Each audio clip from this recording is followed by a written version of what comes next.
What is up, guys? Jules here, and today I want to talk with you guys about a topic that has been circulating in the community ever since we got the resistance report, and it is field boss and arch boss reward criteria gonna be changed.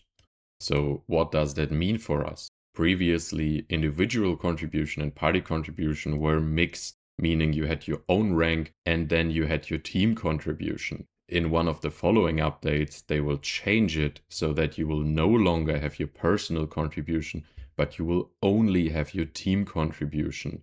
And for that reason, I want to show you in this video which buffs you should consider in your party setup and which weapon holds which buffs. So let's dive right in. So first things first, we have the Greatsword. I will always show you the base version of the skill, and then in the bottom window you can find the skill specs. On the right side I will explain to you the most important spec points. Firstly, we have Blood Devotion. Blood Devotion will turn into Devoted Sanctuary with the first buff. Most importantly for the Devoted Sanctuary is it creates a link to all the party members. Where we come to the main buff, it increases the base damage of all linked targets by 10%. If you are the person using the Blood Devotion, be careful though, because 20% of the damage that your teammates would get is directly transferred to you. Next up, we got Willbreaker. The last spec from Willbreaker will allow everyone in the party to gain 120 skill damage boost. As an alternative, you can also play with the Abyss Greatsword, turning the Willbreaker skill into a skill that gives everyone in your party 120 species damage boost. Next up, we got Da Vinci's Courage. Most importantly here is that we gain an attack speed buff by 15%. If you don't own an Abyss Greatsword or a Cordy, for example, here's your option to play with a Burning Purgatory Bloodlust Greatsword. What it does is it gives Da Vinci's Courage an extra base damage increase of 16 to all the party members when you use Da Vinci. Next up is Stalwart Bastion. Stalwart Bastion will turn into Righteous Fury with the first spec point. What it does is it gives a skill damage increase to 67.5 for 6 seconds to all party members and yourself at max level. Next up on our list is the bow, where we have the Deadly Marker. With Deadly Marker, each critical hit decreases all skills cooldown by 1% for the caster and its party members. When the mark is applied to a monster, the cooldown reduction amount is half. This stacks up to 100 times and will lead us to our next thing that we want to use, which is the passive Begin the Hunt.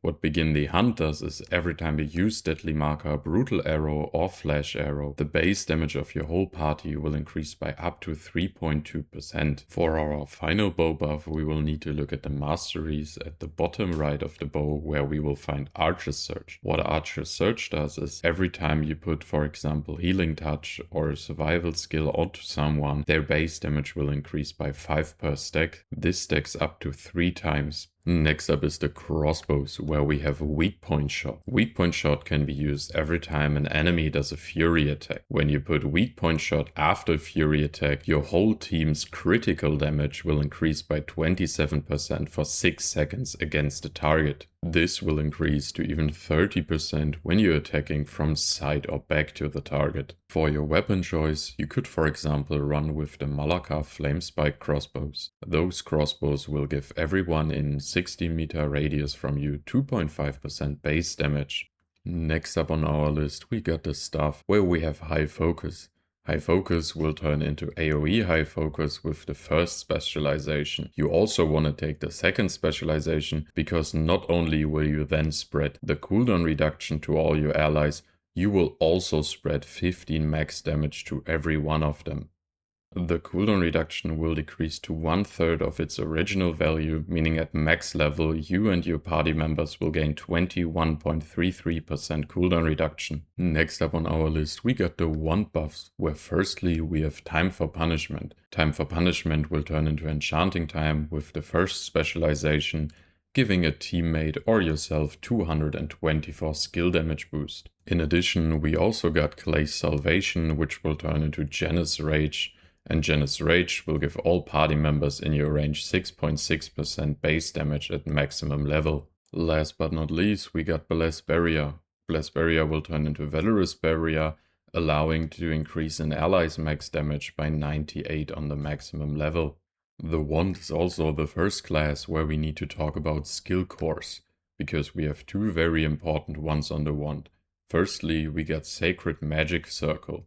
Sacred Magic Circle increases the species damage of all party members by 120. Sacred Magic Circle itself can be upgraded in size with the skill core Magic Circle expansion, increasing its range from 10 meter radius to 15 meters. For the spear we have Unyielding Sentinel, which will turn into Sentinel Bastion.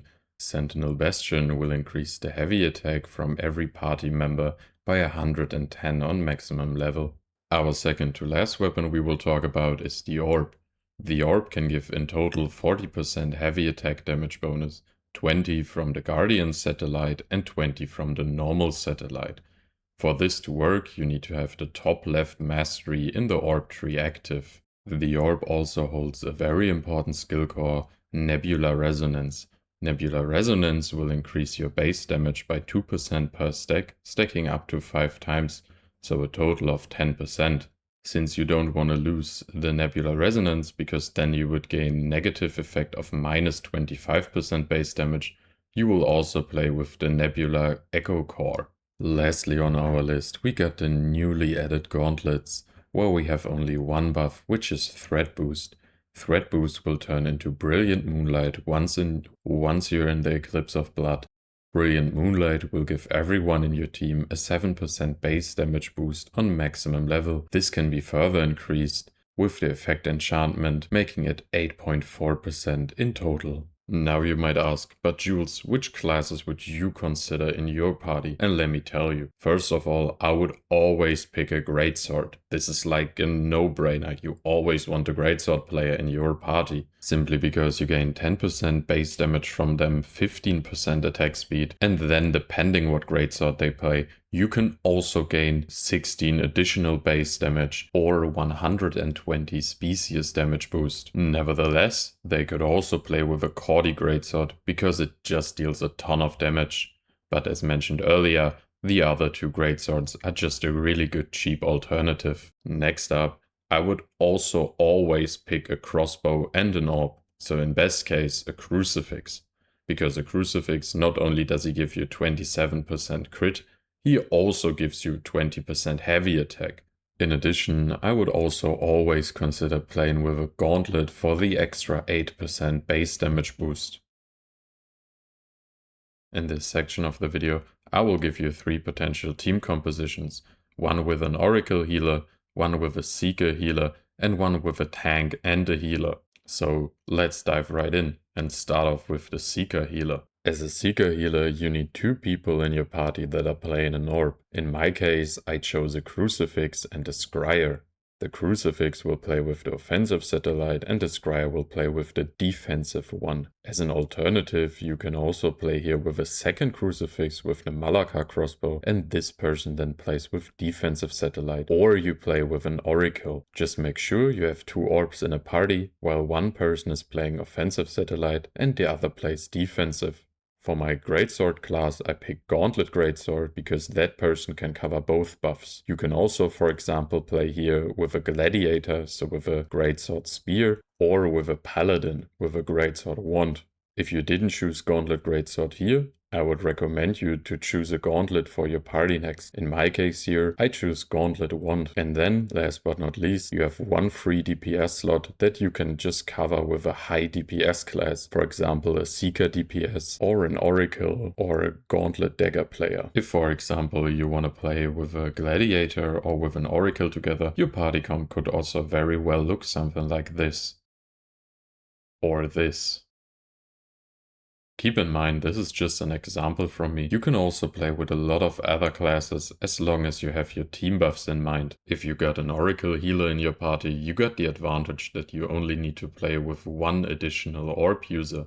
In this case, I picked Crucifix again. For the Greatsword class, I'm going here with the Greatsword bow, and for the Gauntlet, I'm picking Bow Gauntlet. Now that we have all our main buffs covered, you can just pick 2 more good DPSs. For example, if it's an arch boss, you can pick a Greatsword wand, and if it's a regular boss, you could pick, for example, a bow staff or a seeker or gauntlet dagger or whatever class you would like to play with that one of your friends play, where he deals a lot of damage with it. Last but not least, we have my suggestion for a team comp when you play with a Crusader tank. Next to the Crusader tank, I would always play with a Seeker as a healer, which leaves 2 orb classes free. In my case, this is Crucifix and Oracle. You can also play, for example, with a Scryer or with a Gauntlet orb with the defensive satellite as your 4th option. For the other 2 remaining spots, you need one really high DPS Gauntlet player, for example, a Gauntlet dagger or a Gauntlet bow. If you happen to pick a Gauntlet bow here, you could, for example, also run with an Oracle healer and with 2 big DPSs, for example, a double Seeker.